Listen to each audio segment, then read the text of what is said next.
दोस्तों basic mathematics में आप सभी का बहुत बहुत स्वागत है। अपने सबसे ट्रिक्स बेसिक मैथमेटिक्स अभी हम सीख रहे हैं फ्रैक्शन भिन्न या भिन्नात्मक संख्या। ठीक है, तो सवाल है कि प्रत्येक के तुल्य भिन्न लिखे जिसका हर 64 हो, यानी हर को 64 में 4 से भाग कर देंगे तो जितना आएगा उससे गुना कर देंगे अंश में भी और हर में भी। फिर 64 में 8 से भाग कर देंगे, जितना आएगा उसको अंश में भी और हर में भी गुना कर देंगे। फिर 16 को 64 को 16 से भाग कर देंगे, जितना आएगा उसको अंश में भी हर में भी गुना कर देंगे। ठीक है, तो यहाँ पर इक्वल का साइन लिखेंगे, फिर 3 और फिर यहाँ 4 है तो यहाँ पर अब 16 4 का पहाड़ा 16 बार पढ़ेंगे तो ये आ जाएगा 64, और यहाँ भी 64 से गुना किए हैं तो यहाँ भी 16 लिखे, 16 से गुना किए हैं तो यहाँ भी 16 से गुना करेंगे। 16 3 48 और ये हो जाएगा 16 चौका 64, यानी हर 64 आ गया, जो कि 64 पूछ रहा है, यही हो जाएगा इसका आंसर। ठीक है, ठीक उसी तरह से इसको भी बनाएंगे। 7 है तो 7 लिखेंगे और फिर नीचे 8 है तो 8। अब गुना 8 के पहाड़ा में 64 कितना बार में आएगा तो 8 बार में आएगा। जब 8 से बार में आएगा तो 8 से नीचे में गुना किया है तो ऊपर में भी 8 से ही गुना करेंगे। उसके बाद ये लिख देंगे, यहाँ हो जाएगा 64 और 8 7 56, ये हो जाएगा 56। ठीक है, ये हो जाएगा इसका आंसर।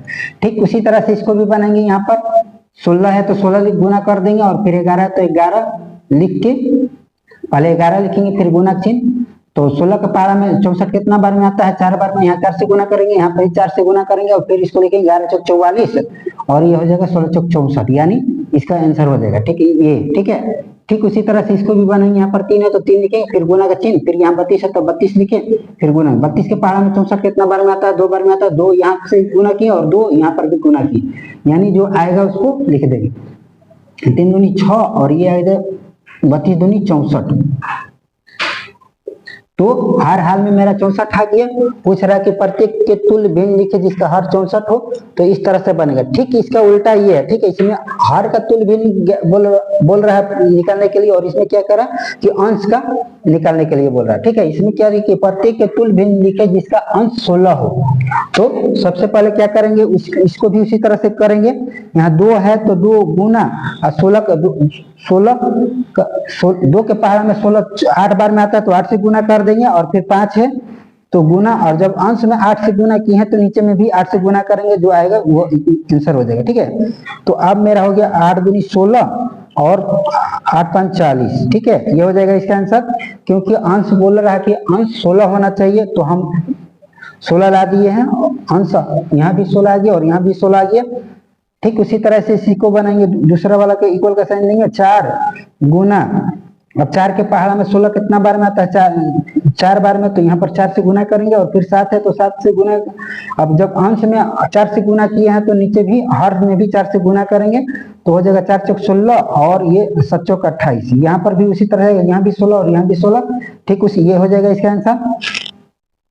ठीक इसी तरह से इसका भी बनाएंगे। 8 बटा 13 और यहाँ पर गुना है तो गुना कर देंगे। 8 के पहाड़ा में 16 कितना बार में आता है, 2 बार में आता है, तो 2 से गुना किए। जब अंश में 2 से गुना किए तो हर में भी 2 से गुना करेंगे, और ये हो जाएगा 8 दूनी 16 और 13 दूनी 26। इसका आंसर ये हो जाएगा।